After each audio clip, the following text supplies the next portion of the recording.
I used to be very involved in the gym. I used to go every morning at 4 a.m., do my workout, do the treadmill, and then I would shower and then go to work, be to work by 6. Every day, like 5 days a week. Sometimes I would go twice a day if I was really feeling anal about it, which a lot of days I was. Because I was obsessive. I am obsessive compulsive, obviously. You can tell I'm obsessive about food right now. But I met Marty, and I lost that physical lifestyle. He's not very physical, so we spent a lot of time hanging out on the couch, watching TV, going out to eat. That was our indulgence. We went out a lot to eat. So we would have a lot of really rich, hearty food, and then we'd sit around and it would just collect on our bodies. We both gained a lot of weight. I gained, since I've met him, I've probably gained 100 pounds. So I was overweight before, but I was an in shape overweight, I think, because I was, losing weight, and now I've gained it all back, plus some. Anyhow, we got pregnant, and very, very excited about that, and we did all of our genetic testing, which is, since I'm older, I'm 37 now, suggested that we do the genetic testing just to make sure everything was fine. They wanted to look for all of the, Down syndrome and trisomy 19 or whatever, all of those diseases that nobody really knows how to pronounce.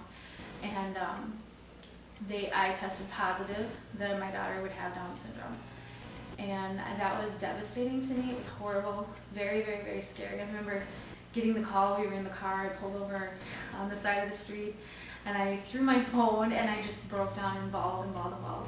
I couldn't even tell Marty, what was going on, because it was so scary to me to know that. Anyhow, we got home, and Marty did some research and looked it up online, and realized that a lot of women who are overweight, that they have a false positive on that test. So that was a relief, because obviously I'm overweight. I was hoping that that was what the reason for the positive was. And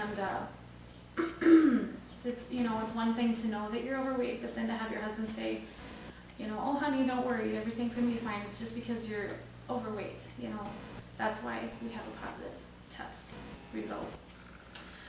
Anyhow, the pregnancy was really stressful. I had high blood pressure. I ended up being put on bed rest, and then we ended up delivering her 6 weeks early. So she was born at 34 weeks. And one day, I think it was. And then we were in the NICU for a month, and I spent every day there in the hospital, worried out of my mind, trying to make sure that this baby eats and that she's breathing okay and her heart's doing okay. And it was just really, really, really stressful time. The pediatricians told me that she needs to stay out of daycare to be, make sure that she's healthy and doesn't catch all the germs, and her immune system's going to be weaker because she's smaller and things like that. So I spent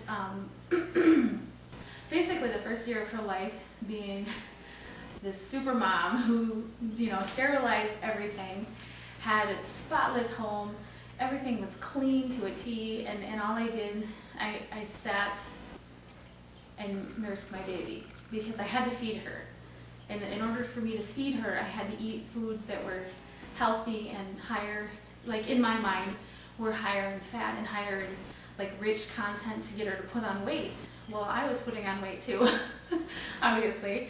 She grew, and she's now going to be 3 in a week, and she's actually 40 pounds when we weighed her the other day, and that's overweight for a 3-year-old. So obviously I created this little monster who is now overweight, just like her mommy. So it comes around. All my kids are pretty much overweight. Not, tremendously overweight, but they're all overweight.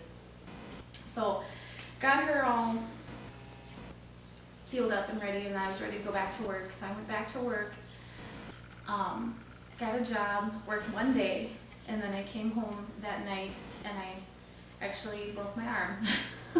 After one day at work, I broke my arm. I fell down our steps, and I'll show you the scar. Big, ugly scar here.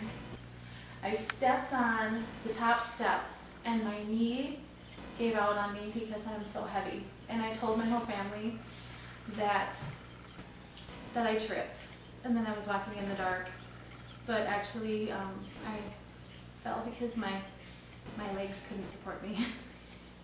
So that's pretty depressing. But I had to have surgery, and they put, I think it's like an 8-inch steel bar and then 8 screws into that humerus bone just to hold my arm back together. One of the doctors told me that the way that I fell, my hand got stuck in the railing, between the railing and the wall.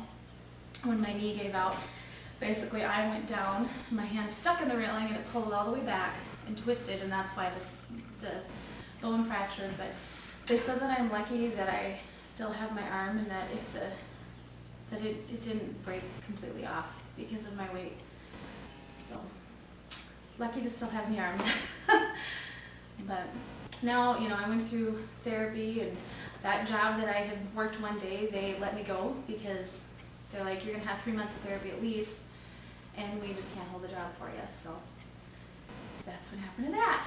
So then that led to more depression, more sitting around and not being able to use my arm. I couldn't hold my baby. I couldn't change her diaper. I couldn't take a shower. I couldn't drive. I couldn't do anything.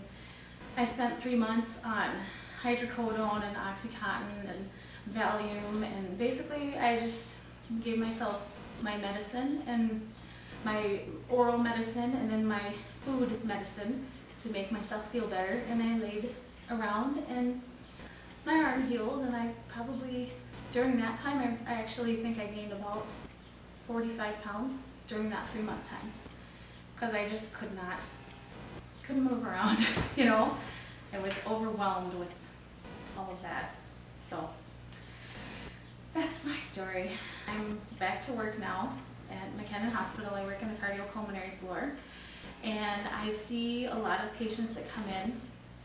I would say probably 80 to 85% of our patients that come in we have a list of diagnoses, and the number one thing on their list is obesity. So that is a huge thing for me, like a big red flag for me, because obviously I'm obese, and I can see myself being one of my own patients. I see these people laying in the bed and the helpless look in their eyes, and I really connect to that. So that's why I need to do this, and that's why I'm fully committed to it. I did join our health club here, and we went yesterday, and despite the looks and the stares from everybody, I'm going to keep going. So I'm done with this lifestyle. I'm done being this big. I'm done standing around and watching my kids have fun. I'm done not, saying no thanks to the water slides. I'm ready to go and do what I need to do to start living my life with my family again. So